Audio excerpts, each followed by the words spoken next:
नमस्कार दोस्तों, मैं हूं आशीष गुप्ता और मेरे यूट्यूब चैनल विद्यार्थी परिवार में एक बार आपका स्वागत है। तो दोस्तों, आज की इस कड़ी के अंदर हम चलेंगे यूपी पीसीएस, जीआईसीएलटी और एसएससी तथा साथ ही साथ एनटी नेट के अंतर्गत और यूपी ट्रिपल एससी के अंतर्गत जो पेट से संबंधित आपके समसामयिकी का जो भाग 1 है। ठीक है दोस्तों, आज उस श्रृंखला में चलते हैं जिसे आप दोस्तों करंट अफेयर्स के नाम से भी जानते हैं। तो इसके अंतर्गत दोस्तों महत्वपूर्ण जो प्रश्न उत्तर हैं आपको 2020 से लेकर 21 के अंतर्गत जो आपके प्रौद्योगिकी दृष्टि से बहुत ही महत्वपूर्ण है। तो चलिए दोस्तों शुरू करते हैं आज का हमारा प्रश्न। अगर आप चैनल पर नए हैं तो चैनल को सब्सक्राइब कर लीजिए और बेल आइकन बटन क्लिक कर लीजिए ताकि आपको सारी नोटिफिकेशन मिलते रहे। तो चलिए दोस्तों शुरू करते हैं आज का हमारा जो प्रश्न का सिलसिला है। तो पहला प्रश्न देखिएगा, 9 जनवरी 2021 को कौन सा प्रवासी भारतीय दिवस मनाया गया? 12वां, 13वां, 15वां या 16वां? तो दोस्तों आपने गेस किया होगा ऑप्शन नंबर डी। ठीक है दोस्तों, option number D is the correct answer. 9 जनवरी 2021 को दोस्तों ये आपका 16वां ठीक है प्रवासी भारतीय दिवस मनाया गया था। आगे चलिए दोस्तों अगले क्वेश्चन की तरफ चलते हैं। अगला क्वेश्चन देखिएगा, केंद्रीय गृह मंत्रालय द्वारा अप्सा कानून के तहत 6 माह के लिए अशांत क्षेत्र किसे घोषित किया गया था? उत्तर प्रदेश को, नागालैंड को, मिजोरम को या मणिपुर को?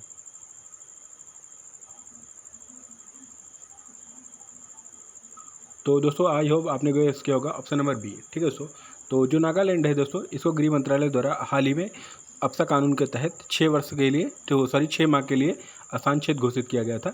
तो यहाँ पे दोस्तों Nagaland, option number B is the correct answer. आगे चलिए दोस्तों अगले क्वेश्चन तक चलते हैं।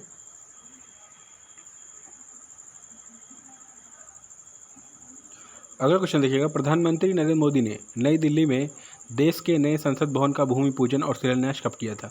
10 जनवरी 2020 को, 10 मार्च 2020 को, 10 दिसंबर 2020 को या 10 जनवरी 2021 को? तो जल्दी से गेस करिए दोस्तों। आप वीडियो को विश करें दोस्तों, थोड़ा गेस कर सकते हैं, उसके बाद आप आंसर दे सकते हैं, जिससे आपके प्रश्नों की जो मजबूती होती है एक तरीके से प्रैक्टिस सेट के द्वारा आप इसे ले सकते हैं। तो आई होप दोस्तों आपने गेस किया होगा ऑप्शन नंबर सी। ठीक है दोस्तों, 10 दिसंबर 2020 को प्रधानमंत्री श्री नरेंद्र मोदी द्वारा नई दिल्ली में देश के नए संसद भवन का भूमि पूजन और शिलान्यास किया गया था। दोस्तों आगे चलते हैं अगले क्वेश्चन की तरफ।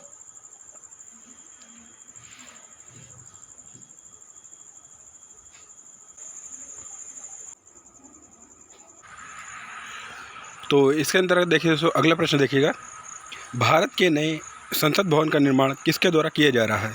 ऑप्शन देखिएगा, रामलिंगन प्रोजेक्ट समिति के अंतर्गत, सेंट्रल विस्टा प्रोजेक्ट के अंतर्गत, श्यामा चतुर्वेदी प्रोजेक्ट के अंतर्गत या भारत सरकार समिति प्रोजेक्ट के अंतर्गत? तो जल्दी से गेस करिए दोस्तों, बताइए किस समिति के अंतर्गत किस प्रोजेक्ट के अंतर्गत जो आपका नया संसद भवन दिल्ली में स्थित बन रहा है? तो दोस्तों आई होप आपने गेस किया होगा ऑप्शन नंबर बी। ठीक है दोस्तों, जो सेंट्रल आपका विस्टा प्रोजेक्ट के अंतर्गत आपका संसद भवन का निर्माण किया जा रहा है। दोस्तों आगे चलिए दोस्तों अगले क्वेश्चन की तरफ चलते हैं।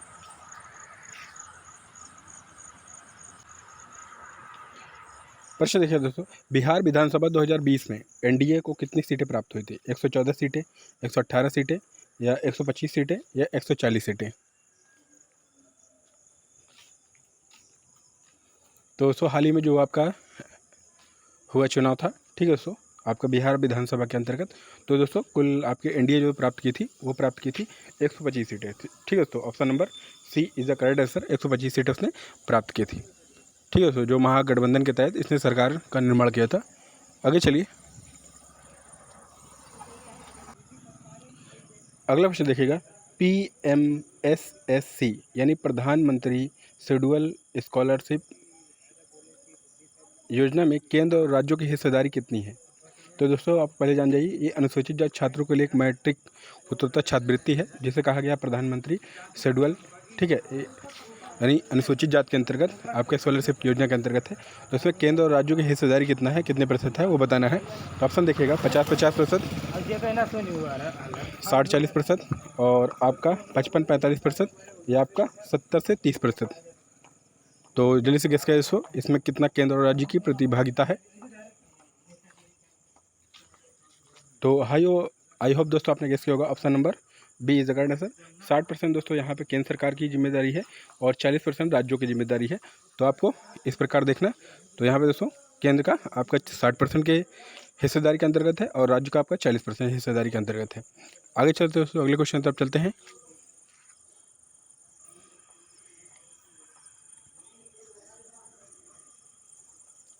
अगला प्रश्न देखिएगा, उत्तर प्रदेश के जेवर यानी नोएडा में बन रहे ग्रीन फील्ड इंटरनेशनल एयरपोर्ट का लोगो चिन्ह क्या है, यानी लोगो चिन्ह क्या है। तो ऑप्शन देखिएगा, बाघ, सारस, गिद्ध या गैंडा।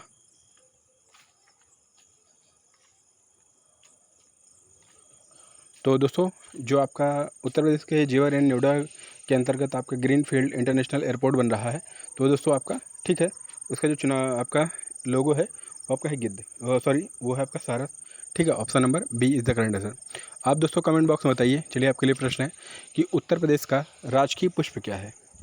साथ ही साथ दोस्तों बताइए उत्तर प्रदेश का राजकीय पक्षी क्या है। ठीक है दोस्तों, आई होप, मुझे विश्वास है कि दोस्तों आप कमेंट बॉक्स में इसका उत्तर जरूर देंगे। हाल ही में दोस्तों कुछ प्रश्न पूछे गए थे जिसके अंतर्गत प्रश्न पूछा गया था संप्रभुता का सिद्धांत किसने दिया। संप्रभुता का आपके उसमें से जो सही जवाब देने वाले साथी के अंतर्गत हैं वो आपके हैं विमलेश पाठक जी, इंद्रजीत यादव जी, सुषमा अग्रवाल जी, कीर्ति अग्रवाल जी, नेहा श्रीवास्तव जी, सुनक्षा जैन जी, प्रीति साहू जी, कृतिका साहू जी, निर्मला जैन जी, अग्रिता आशीष जी, विशाल साहू जी, आशीष जैन जी और प्रदीप कुमार कुशवाहा जी। ये सभी जो छात्रों ने बहुत ही सटीक उत्तर से सही जवाब दिया। संप्रभुता आपका जो संप्रभुता के अंतर्गत दोस्तों ठीक है उस विचारक आता है, वो आता है बोंदा। ठीक है दोस्तों, आगे चलते दोस्तों अगले क्वेश्चन तरफ चलते हैं। अगला प्रश्न देखिए, इसमें उत्तर प्रदेश का पहला आयुष विश्वविद्यालय कहाँ खोला जाएगा। अयोध्या के फैजाबाद में, गोरखपुर के चौरी चौरा में, या प्रतापगढ़ के बेल्हा में, या प्रयागराज के धूमनगंज में। तो जल्दी बताइए दोस्तों, आपका जो उत्तर प्रदेश में पहला आयुष विश्वविद्यालय यानी चिकित्सा विश्वविद्यालय कह सकते हैं, आयुष औषधि यानी, तो दोस्तों आई होप आपने गेस किया होगा ऑप्शन नंबर बी। ठीक है, गोरखपुर के चौरी चौरा में दोस्तों उत्तर प्रदेश का पहला आपका आयुष विश्वविद्यालय खोला जा रहा है। आगे चलिए दोस्तों अगले क्वेश्चन तरफ चलते हैं।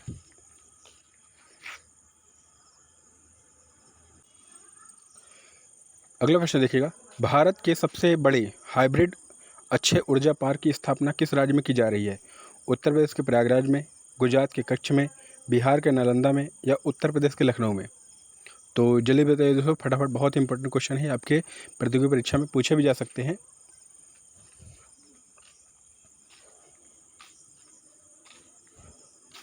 तो दोस्तों यहाँ पे जो भारत का सबसे बड़ा हाइब्रिड अक्षय ऊर्जा पार्क स्थापित किया जा रहा है राज्य में, वो स्थापित किया जा रहा है दोस्तों, वो गुजरात के कच्छ में। ठीक है दोस्तों, गुजरात का जो कच्छ क्षेत्र है इस राज्य में पहला आपका अक्षय ऊर्जा से संचालित होने वाला ठीक है हाइब्रिड अक्षय ऊर्जा केंद्र स्थापित किया जा रहा है। आगे चलिए दोस्तों अगले क्वेश्चन की तरफ चलते हैं। अगला क्वेश्चन देखिएगा दोस्तों, उत्तर प्रदेश के मुख्यमंत्री द्वारा महिलाओं की सुरक्षा के लिए किस योजना की शुरुआत की गई। जन जागृति, मिशन शक्ति, नारी सुरक्षा शक्ति, या दुर्गा शक्ति महिमा। तो जल्दी से फटाफट बताइए दोस्तों, गेस करिए। तो दोस्तों उत्तर प्रदेश सरकार द्वारा ठीक है हाल ही में महिलाओं की सुरक्षा के लिए जो योजना शुरू की गई है वो दोस्तों की गई है मिशन शक्ति। ठीक है दोस्तों, आपने देखा भी होगा, बहुत जोर से प्रचार प्रसार हो रहा है दोस्तों, महिलाओं की सुरक्षा के लिए बहुत ही उत्तर प्रदेश सरकार द्वारा सजग कार्य किया जा रहा है। तो इसके अंतर्गत कुछ दोस्तों आपके व्याख्या देख लीजिए इसमें, जो आपके प्रश्न के लिए उपयोगी है। कुछ प्रश्नों का दोस्तों यहाँ पे व्याख्या किया जाएगा। तो यहाँ पे देखिए दोस्तों, 17 अक्टूबर 2020 को राज्यपाल श्रीमती आनंदीबेन द्वारा लखनऊ से और मुख्यमंत्री योगी आदित्यनाथ जी द्वारा बलराम जिले से मिशन शक्ति योजना की शुरुआत की गई थी, जो महिला सुरक्षा से संबंधित है। ये प्रत्येक थानों के अंतर्गत महिलाओं की सुरक्षा के लिए एक केंद्र स्थापित किया जाएगा, उसके लिए यह किया जा रहा है दोस्तों। ठीक है, जिसमें महिलाएं के प्रति सुरक्षा से संबंधित सारे प्रावधान स्थापित किए जा रहे हैं। आगे चलिए दोस्तों अगले क्वेश्चन तरफ चलते हैं। अगला क्वेश्चन देखिए, हाल ही में प्रधानमंत्री श्री नरेंद्र मोदी ने लोगों की संपत्ति कार्ड प्रदान करने के लिए किस योजना की शुरुआत की है। ऑप्शन देखिएगा, दीनदयाल संपत्ति योजना, प्रधानमंत्री स्वामित्व योजना, या अपनी संपत्ति अपना स्वामित्व योजना, या अपना घर संपत्ति अपना घर योजना।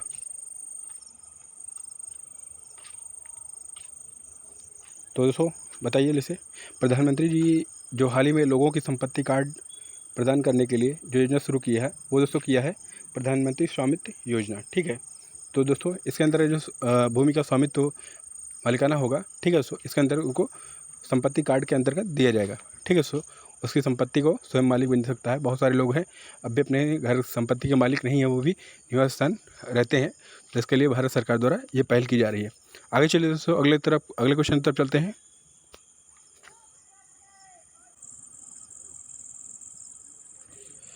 अगला प्रश्न देखिएगा, भारत पर्यटन सांख्यिकी 2020 के अनुसार घरेलू पर्यटकों के आगमन के मामले में शीर्ष राज्य कौन सा है? तो ऑप्शन देखिएगा, गुजरात, मध्य प्रदेश, उत्तर प्रदेश या जम्मू कश्मीर। तो आपको दोस्तों बताना है भारत पर्यटन सांख्यिकी 2020 के अनुसार जो घरेलू पर्यटकों के आगमन के मामले में शीर्ष राज्य बताना है। तो दोस्तों ये आपका शीर्ष राज्य के अंतर्गत है आपका उत्तर प्रदेश। ठीक है, option number C is the correct answer. Uttar Pradesh सरकार, ठीक है दोस्तों, बहुत ही पर्यटन के क्षेत्र में कार्य कर रही है। आगे चलिए दोस्तों अगले को इसके अंतर्गत देखिए, व्याख्या देख लीजिए दोस्तों। तो यहाँ पे थोड़ा सा व्याख्या देखिए, बहुत इंपॉर्टेंट व्याख्या है आपका। पर्यटन आगमन के मामले में विश्व में भारत का जो है 23वां स्थान है। ठीक है, विश्व के मामले के अंतर्गत। और विदेशी पर्यटकों का जो आकर्षित का केंद्र रहा है सबसे अधिक, वो है आपका तमिलनाडु का प्रथम। पूरे विश्व भारत के अंतर्गत बात करें दोस्तों, तो यहाँ पे आपका तमिलनाडु का प्रथम क्षेत्र है। उसके बाद आपका महाराष्ट्र द्वितीय क्षेत्र है और उत्तर प्रदेश तृतीय स्थान पर है। फिर भी दोस्तों जो सबसे ज़्यादा यहाँ पे हम लोग पर्यटन की बात करते हैं दोस्तों, तो यहाँ पे जो प्रश्न के हिसाब से आपका शीर्ष राज्यों के अंतर्गत उत्तर प्रदेश आता है। ठीक है दोस्तों, क्योंकि ऑप्शन के अंतर्गत यही है। आगे चलिए दोस्तों अगले क्वेश्चन तरफ चलते हैं। क्वेश्चन देखिएगा, भारत के सबसे लंबे नदी रोपवे का निर्माण किस नदी पर किया जा रहा है? ऑप्शन देखिएगा, सिंधु नदी पर, ब्रह्मपुत्र नदी पर या गंगा नदी पर या आपका गोदावरी नदी पर।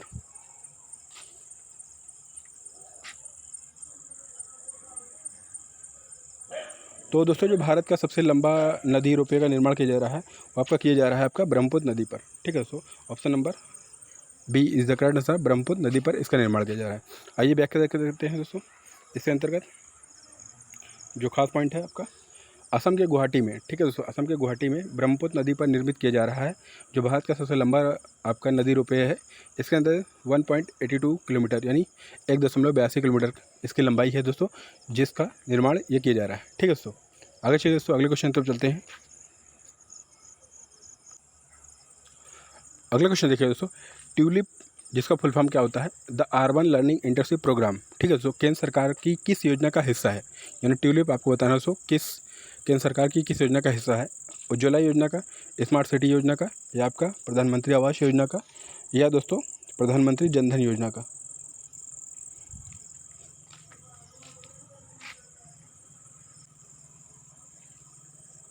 तो दोस्तों जो आपका ट्यूलिप है, ठीक है दोस्तों, ये ट्यूलिप आपका जो the urban of learning internship programme है केंद्र सरकार की स्मार्ट सिटी योजना के अंतर्गत का एक महत्वपूर्ण हिस्सा है। तो option number B is the correct answer. ये दोस्तों आपका स्मार्ट सिटी योजना के अंतर्गत है।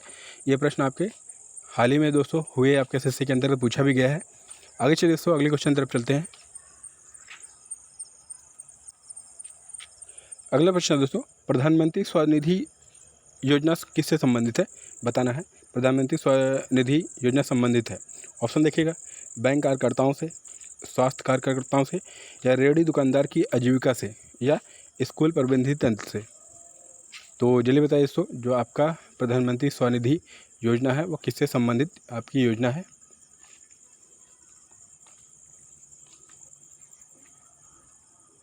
तो दोस्तों ये आपकी जो प्रधानमंत्री स्वनिधि योजना है वो आपका जो रेहड़ी दुकानदार हैं, जो फुटपाथ पर दुकानदार लगाते हैं दोस्तों, दुकान जैसे आपका खोमचे वाले हैं, ठेले वाले हैं, चाट वाले हैं, फुल्की वाले हैं, ठीक है, इस प्रकार जो दुकानदार हैं उनके लिए भारत सरकार द्वारा प्रधानमंत्री स्वनिधि योजना के तहत 10,000 ऋण यानी लोन दिया जा रहा है, जो सरकार उनको आजीविका के साधन के लिए देती है। आगे चलते हैं दोस्तों अगले क्वेश्चन तरफ चलते हैं।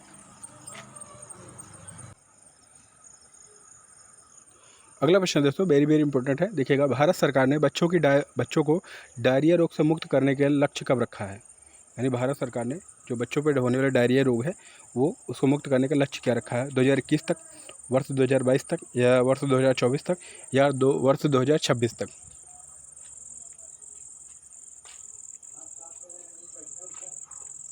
तो दोस्तों जो भारत सरकार के ने बच्चों को डायरिया रोग से मुक्त करने का लक्ष्य रखा है, वो रखा है आपका वर्ष 2022 तक। ठीक है, तो ऑप्शन नंबर बी के अंतर्गत आपका इज करेक्ट आंसर। आगे चलिए तो अगले क्वेश्चन तरफ चलते हैं।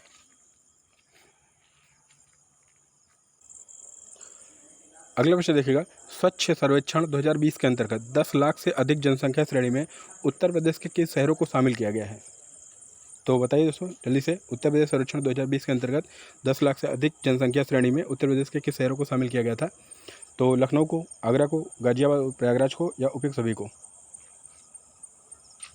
तो दोस्तों यहाँ पे दोस्तों आपका 2020 और 21 से संबंधित जो प्रश्न की श्रृंखला है वो आपको क्रम से दिया जा रहा है। ये आपका दोस्तों आज का पहला भाग है। इसके बाद आपका दूसरा भाग और तीसरा भाग के अंतर्गत आपको पूरे 5 भागों के अंतर्गत दोस्तों 2020 और 21 के अंदर जो महत्वपूर्ण प्रश्न उत्तर की श्रृंखला है वो आपको पूरी कर दी जाएगी। तो चलिए दोस्तों बताइए फटाफट। तो यहाँ पे दोस्तों option number D is the correct answer. यहाँ पे जो स्वच्छ सर्वेक्षण 2020 के अंतर्गत 10 लाख से अधिक जनसंख्या श्रेणी में उत्तर प्रदेश के लगभग आपके लखनऊ को, आगरा को, गाजियाबाद को और प्रयागराज को, इन सभी जिलों को शामिल किया गया है। तो चलिए दोस्तों कुछ फैक्ट देख लेते हैं। फैक्ट के अंतर्गत दोस्तों जो आपका इंदौर है, आपको पता होगा दोस्तों, इंदौर जो यानी जो मध्य प्रदेश में स्थित है, ये आपका तीसरी बार दोस्तों स्वच्छ सर्वेक्षण के अंतर्गत पहले स्थान पर पाया है। और वहीं पर दूसरा है जो आपका सूरत है गुजरात के अंतर्गत, और तीसरा आपका है नवी मुंबई जो महाराष्ट्र के अंतर्गत है, और जो लखनऊ आपका है उत्तर प्रदेश के अंतर्गत 12वें स्थान पर है, आगरा आपका 16वें स्थान पर, और गाजियाबाद आपका 19वें स्थान पर, और प्रयागराज 20वें स्थान पर। इस प्रकार दोस्तों इनका क्रम है, आप देख लीजिए।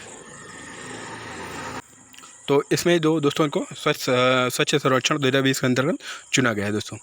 तो आशा करता हूँ दोस्तों आप भी अपने गाँव, समाज, परिवार को स्वच्छ रखेंगे और स्वस्थ रखेंगे, क्योंकि स्वच्छता आपके जीवन का अनमोल रत्न है, आप इसे बनाए रखें।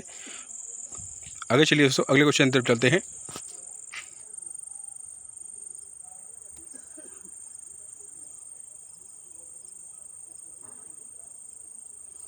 अगला क्वेश्चन देखिएगा, इंडिया हैप्पीनेस रिपोर्ट 2020 के 2020 में शीर्ष स्थान पर कौन सा राज्य रहा है? इंडिया हैप्पीनेस रिपोर्ट 2020 में शीर्ष स्थान पर कौन सा राज्य रहा है? मिजोरम, पंजाब, अंडमान और निकोबार द्वीप समूह या आपका उपयुक्त सभी? तो जल्दी बताइए दोस्तों, इंडिया हैप्पीनेस रिपोर्ट 2020 में शीर्ष स्थान पर कौन सा राज्य रहा है?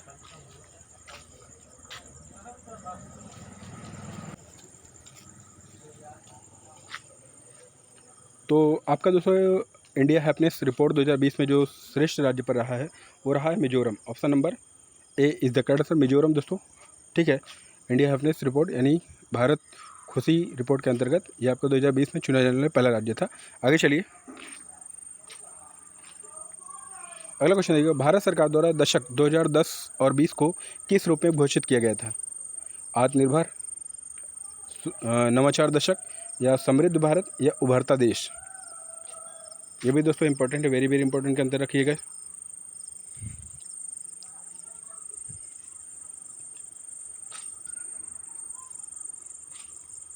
तो दोस्तों यहाँ पे जो आपका भारत सरकार द्वारा दशक 2010 और 20 को जो कि घोषित किया गया है वो आपका नवाचार दशक के रूप में घोषित किया गया है। तो दोस्तों option number B is the correct answer, नवाचार दशक के रूप में 2010 और 20 को घोषित किया गया था दोस्तों। आगे चलिए दोस्तों अगले क्वेश्चन तरफ चलते हैं।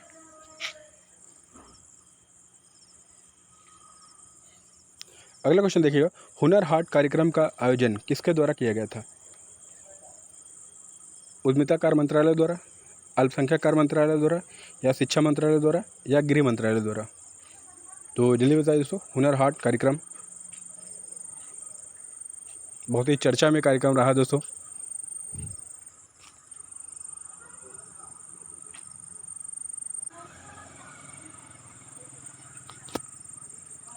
तो दोस्तों यहाँ पे जो आपका हुनर हाट कार्यक्रम है वो आपका आयोजनकर्ता जो आपका है वो अल्पसंख्यक कार्य मंत्रालय है। ठीक है दोस्तों, option number B is the correct option आपका बी के अंतर्गत तो अल्पसंख्यक कार्य मंत्रालय द्वारा दोस्तों हुनर हाट कार्यक्रम घोषित किया जाता है। आगे चलिए दोस्तों इसका फैक्ट देख लेते हैं थोड़ा सा।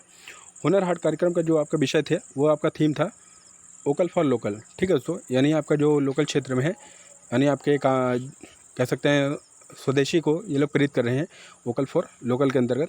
आगे चलिए दोस्तों अगले क्वेश्चन तरफ चलते हैं। ये भी दोस्तों इंपॉर्टेंट क्वेश्चन है, देखिएगा, क्योंकि दोस्तों करंट अफेयर्स एक तरीक़ा से समुद्र की तरह होता है, पढ़ते रहिए दोस्तों। जो भी आपके सामने आ जाए वो बहुत ही कारगर है, मगर मेहनत करना हमारा आपका काम है और इसका फल तो मिलता है। तो गीता में ही कहा भी गया दोस्तों, कर्मण्येवाधिकारस्ते मा फलेषु कदाचन, आप कर्म करिए फल जरूर मिलेगा। तो चलिए दोस्तों प्रश्न देखिएगा, स्टार्स परियोजना किससे संबंधित है? रोजगार सुरक्षा से, महिला सुरक्षा से, या स्कूली शिक्षा में सुधार से, या आपका भ्रष्टाचार निवारण से?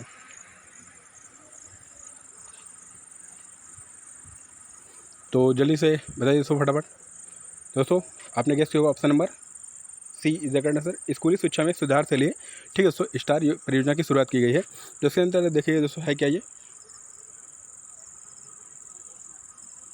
थोड़ा सा फैक्ट देखते हैं दोस्तों। स्टार योजना उड़ीसा, ठीक है दोस्तों, केरल और मध्य प्रदेश, हिमाचल प्रदेश और राजस्थान, महाराष्ट्र में स्कूली शिक्षा में सुधार के संचालित करने के लिए यह योजना चलाई जा रही है दोस्तों राज्य का नाम भी देखिएगा, आपके मैच करने के लिए आ सकता है, इसलिए थोड़ा सा इसको ध्यान से देखिएगा। तो एक बार फिर देख लीजिए दोस्तों, स्टार योजना आपका उड़ीसा के अंतर्गत, केरल के अंतर्गत, मध्य प्रदेश के अंतर्गत, आपका हिमाचल प्रदेश के अंतर्गत, राजस्थान और महाराष्ट्र। ठीक है दोस्तों, इसके अंतर्गत ये योजना चलाई जा रही है जो स्कूली शिक्षा में सुधार हेतु संचालित की जाती है। ऑप्शन के अंतर्गत अगर पूछा जाए प्रश्न दोस्तों कि इसमें से 4 ऑप्शन दे देगा और आपके लिए डिटेल से दे देगा, इसमें से आपको छांटना पड़ जाएगा, तो इसलिए आप इसको हो सके तो दोस्तों इसे नोट डाउन कर लीजिए। क्योंकि दोस्तों हम लोग आलस बहुत ज़्यादा कर देते हैं, आलस करना हमारा कर्तव्य नहीं होता है, तो हम लोग आलस बिल्कुल ना करें। अपनी पढ़ाई का मौका है, अपनी पढ़ाई के साथ हम लोग इसका कार्य में लग जाएँ। तो दोस्तों हर एक विद्यार्थी को एक नौकरी प्यारी होती है, तो दोस्तों लगे रहिए, काम पे प्रेरित करते रहिए। तो चलिए आगे चलते हैं अगले क्वेश्चन की तरफ। अगला क्वेश्चन देखिएगा, भारत की पहली किसान रेल का संचालन कहाँ से कहाँ तक किया गया? ऑप्शन देखिएगा, संगोला यानी महाराष्ट्र से शालीमार पश्चिम बंगाल तक, देवलाली नासिक यानी महाराष्ट्र से दानापुर पटना बिहार तक, या तीसरा ऑप्शन देखिएगा न्यू अटेली हरियाणा से न्यू किशनगंज आपका राजस्थान तक, और चौथा ऑप्शन है कूच बिहार पश्चिम बंगाल से लखनऊ उत्तर प्रदेश तक। तो बताइए सो भारत की जो पहली किसान रेल का संचालन कहाँ से कहाँ तक किया गया था, जिसके हाल ही में 100 वर्ष पूरे हो गए दोस्तों।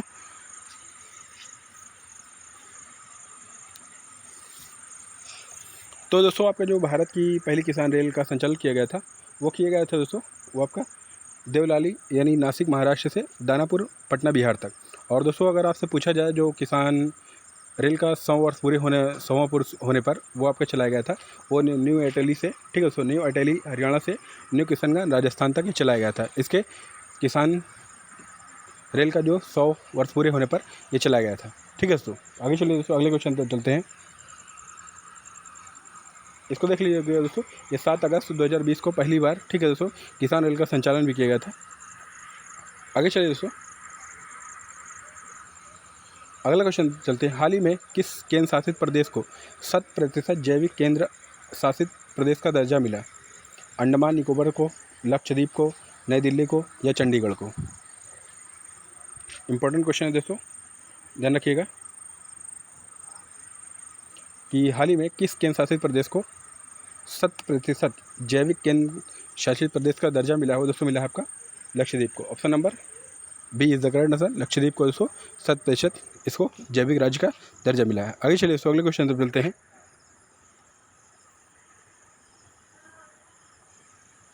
अगला क्वेश्चन देखिएगा, सोमनाथ मंदिर न्यास का नया चेयरमैन किसे चुना गया है? श्री रामनाथ को, श्री देवी पाठक को, या श्री नरेंद्र मोदी को, या श्री सुधांशु धूलिया को?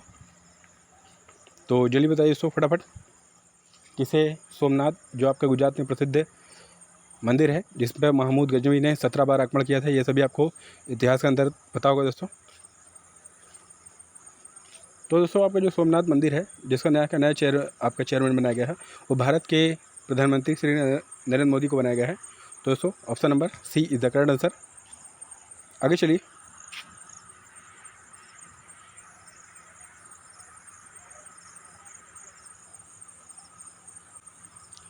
अगला क्वेश्चन देखिएगा, नेताजी सुभाष चंद्र बोस की जयंती को किस रूप में मनाया जाता है? राष्ट्रीय पराक्रम दिवस के रूप में, वीरता दिवस के रूप में, या सैन्य दिवस के रूप में, या नेता दिवस के रूप में?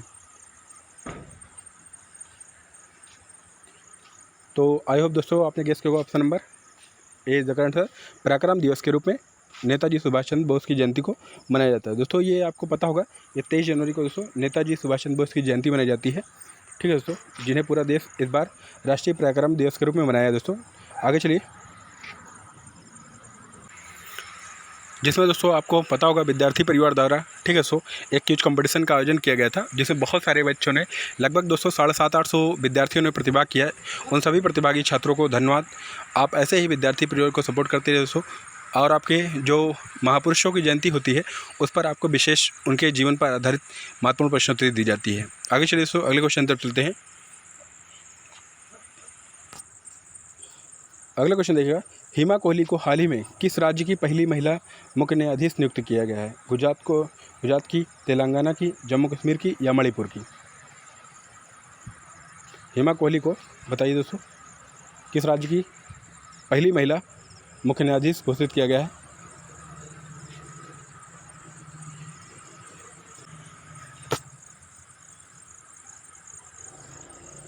तो दोस्तों जो हिमा कोहली हैं उनको हाल ही में, ठीक है दोस्तों, तेलंगाना राज्य के, ठीक है, पहली महिला मुख्य न्यायाधीश के रूप में घोषित किया गया है। तो option number B is the correct answer, Telangana राज्य को महिला मुख्य न्यायाधीश के रूप में घोषित किया गया था। आगे चलिए दोस्तों, अगले क्वेश्चन तरफ चलते हैं।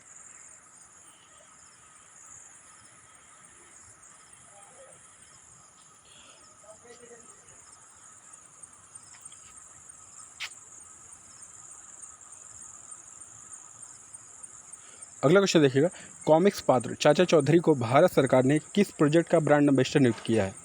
नमामि गंगे प्रोजेक्ट, स्वच्छ भारत मिशन प्रोजेक्ट, या कोविड-19 प्रोजेक्ट, या आपका स्वच्छ देश भारत प्रोजेक्ट? किसके अंतर्गत किया गया दोस्तों? बच्चों का सुप्रसिद्ध जो कहानी है बचपन में, अगर आपने पढ़ा होगा तो बहुत ही अच्छी कहानियाँ होती थी। अगर नहीं पढ़ा दोस्तों इसको पढ़िए ज़रूर, चाचा चौधरी और साबू की जो कहानियाँ आती हैं।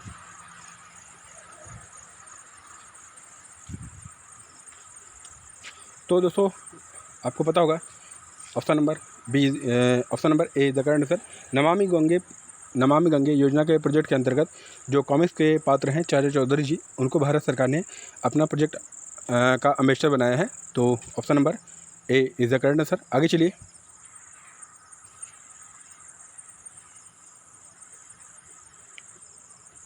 अगला क्वेश्चन है दोस्तों, वर्ष 1959 में हिंद केसरी का खिताब जीतने वाले किस भारतीय पहलवान का हाल ही में निधन हो गया?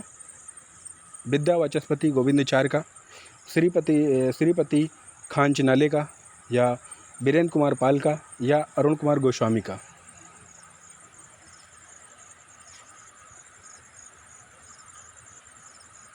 तो दोस्तों जो आपके वर्ष 1959 के अंतर्गत हिंद केसरी का खिताब जीतने वाले जो हमारे भारतीय पहलवान थे, जिनका हाल ही में कोविड-19 की वजह से दोस्तों दिवंगत हो गए, वो थे आपके श्रीपति खांचनाले, ठीक है दोस्तों, जिन्हें हिंद केसरी के नाम से भी संबोधित किया जाता है।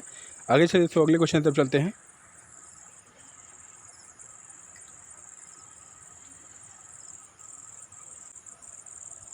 अगला क्वेश्चन देखिएगा यहाँ पे, भारतीय फिल्म और टेलीविज़न संस्थान सोसाइटी का अध्यक्ष 2020 में किसे नियुक्त किया गया? शेखर कपूर को, अन्नी कपूर को, रणबीर कपूर को, या सुनील कपूर को?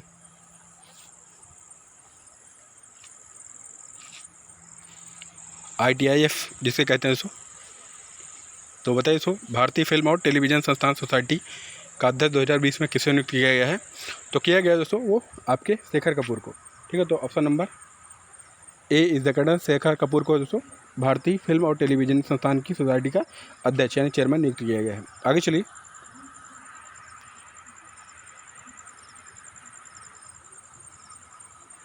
अगला क्वेश्चन देखो, इतनी शक्ति हमें देना दाता, यानी आपने गीत सुना होगा, इतनी शक्ति हमें देना दाता, मशहूर प्रार्थना गीत के गायक कौन थे?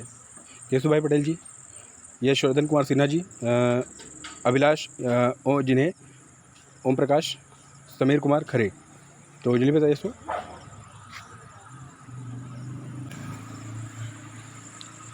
तो दोस्तों बचपन की सबसे अच्छी पंक्तियों में से एक पंक्ति थी, इतनी शक्ति हमें देना दाता। यह एक प्रार्थना गीत बहुत ही अच्छा गीत है, आप जब भी सुनिए इसको मन प्रसन्न हो जाते हैं। तो जो इसके रचनाकार या मशहूर गीत के रचनाकार थे दोस्तों, वो गायक थे आपके अभिलाष, ठीक है जी, जिन्हें अभिलाष कहा जाता है।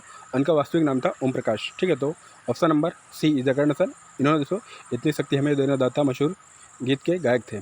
तो आप इसे दोस्तों इंपॉर्टेंट क्वेश्चन के अंदर रखिएगा। पूछा भी जाता है, जिनका हाल ही में दोस्तों कोविड-19 की वजह से देहांत हो गया।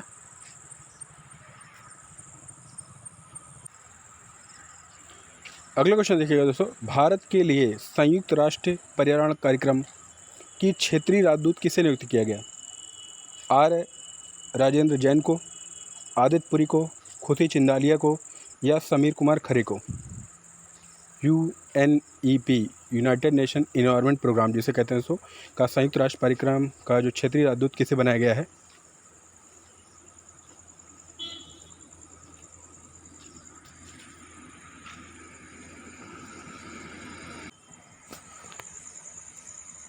तो जल्दी से गेस करिए दोस्तों, बताइए।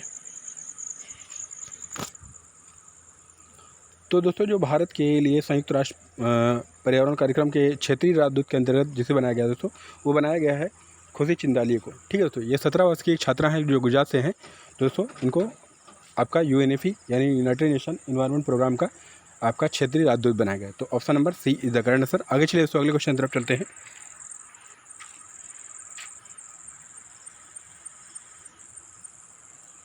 अगला क्वेश्चन देखिएगा, राफेल लड़ाकू विमान उड़ाने वाली पहली महिला पायलट कौन थी? शिवानी सिंह, शिवांगी सिंह या सुष्मिता सिंह या सुनैना सिंह? तो जल्दी बताइए दोस्तों, कौन थी जो आपका राफेल लड़ाकू विमान है वो उसको उड़ाने वाली पहली महिला भारतीय कौन थी?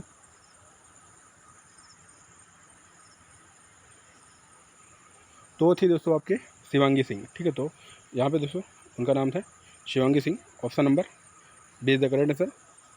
आगे चलिए,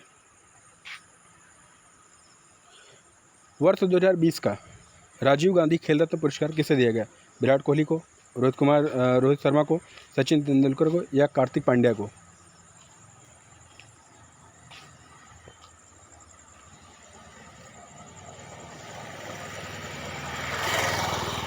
तो दोस्तों जो आपका 2020 का राजीव गांधी खेल रत्न पुरस्कार दिया गया था वो भारतीय क्रिकेटर जो आपके हैं रोहित शर्मा जी को, उनको दिया गया था। तो दोस्तों option number B is the correct answer. आगे चलिए दोस्तों, अगले क्वेश्चन तक चलते हैं।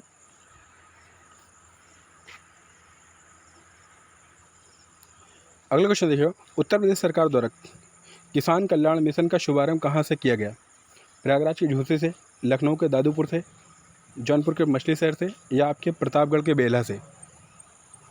तो जल्दी बताइए इसको फटाफट।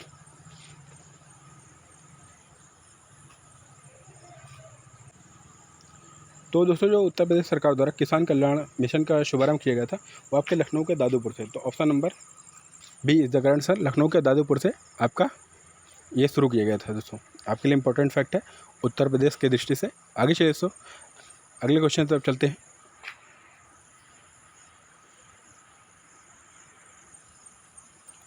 अगला क्वेश्चन देखिए दोस्तों, इंपॉर्टेंट क्वेश्चन है, मेट्रो रेल सुविधा से जुड़ने वाला उत्तर प्रदेश का 7वां शहर कौन सा है?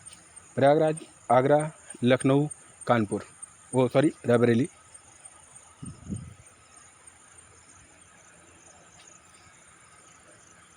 तो दोस्तों जो मेट्रो रेल सुविधा से जुड़ने वाला उत्तर प्रदेश का 7वां शहर है वो आपका है आगरा। तो option number B is the correct answer, Agra को दोस्तों। ठीक है, जो न्यू ताज से आपका सिकंदरा तक बनाया जा रहा है दोस्तों, आपके 14 किलोमीटर के अंतर्गत ये आपका निर्मित किया जा रहा है। तो ये आपका 7वां शहर स्थापित हो रहा है। आगे चलिए दोस्तों, अगले क्वेश्चन तरफ चलते हैं। अगला क्वेश्चन देखिए, अंतर्राष्ट्रीय पक्षी महोत्सव 2021 कहाँ आयोजित किया गया? गोरखपुर में, लखनऊ में, झांसी में या आगरा में?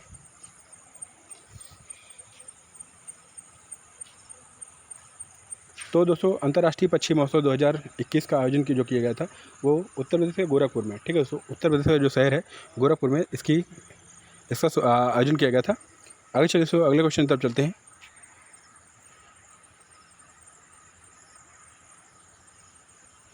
अगला क्वेश्चन देखिए, हाल ही में उत्तर प्रदेश सरकार द्वारा जटायु यानी गिद्ध संरक्षण केंद्र का शिलान्यास कहाँ किया गया? यानी गिद्धों को संरक्षण के लिए स्थापित किया जा रहा है जटायु नामक जो आपका गिद्ध संरक्षण केंद्र है वो कहाँ पे किया जा रहा है? भदोही में, महाराजगंज में, गोरखपुर में या अमेठी में?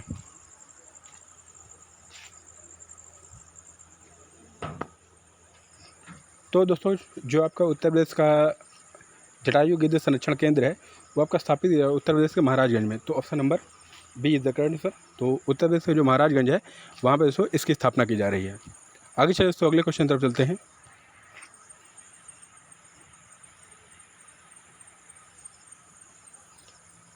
अगला क्वेश्चन दोस्तों, हाल ही में किस राज्य ने विधि विरुद्ध धर्म संपरिवर्तन प्रतिषेध अध्यादेश जारी किया? मध्य प्रदेश ने, उत्तर प्रदेश ने, जम्मू कश्मीर में या तेलंगाना ने?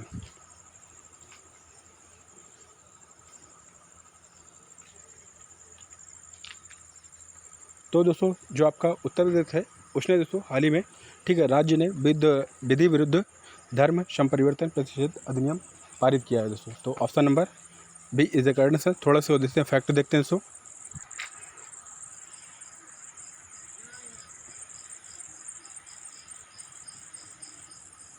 तो यहाँ पे दोस्तों फैक्ट देख लीजिए, बड़ा आपके लिए इंपॉर्टेंट है। 17 नवंबर 2020 को, ठीक है दोस्तों, उत्तर प्रदेश सरकार ने विधि विरुद्ध धर्म संपरिवर्तन प्रतिषेध अध्यादेश जारी किया, जिसके अनुसार धर्म परिवर्तन करने और कराने वाले को जिलाधिकारी को सूचना देनी होगी और जिलाधिकारी 30 से 60 दिन के अंदर, ठीक है, इस पर कार्रवाई करेगा और उल्लंघन करने वाले को 6 माह से 3 वर्ष तक का कारावास देगा और न्यूनतम 10,000 रुपये तक का जुर्माना दिया जाएगा। ये 1956 के अंतर्गत जो बनाया गया आपका प्रावधान था, उसको ही परिवर्तित किया गया दोस्तों। तो आप देख लीजिए दोस्तों फैक्ट। आपसे अब जो क्वेश्चन पूछे जाते हैं तो कूट आधारित पूछे जाते हैं, तो आपको ये 4-5 फैक्ट है इसमें। जैसे आपका डेट है, ठीक है, उत्तर प्रदेश सरकार है और दिन महीना है और जिलाधिकारी है आपका, और इसका जुर्माना है दोस्तों, और ये आपकी, ठीक है, जो अंडरलाइन किया गया दोस्तों, ये आपके फैक्ट के अंतर्गत है दोस्तों। अगर आपको वीडियो अच्छा लग रहा हो तो इसे लाइक कर दीजिए, अपने दोस्तों को शेयर कर दीजिए।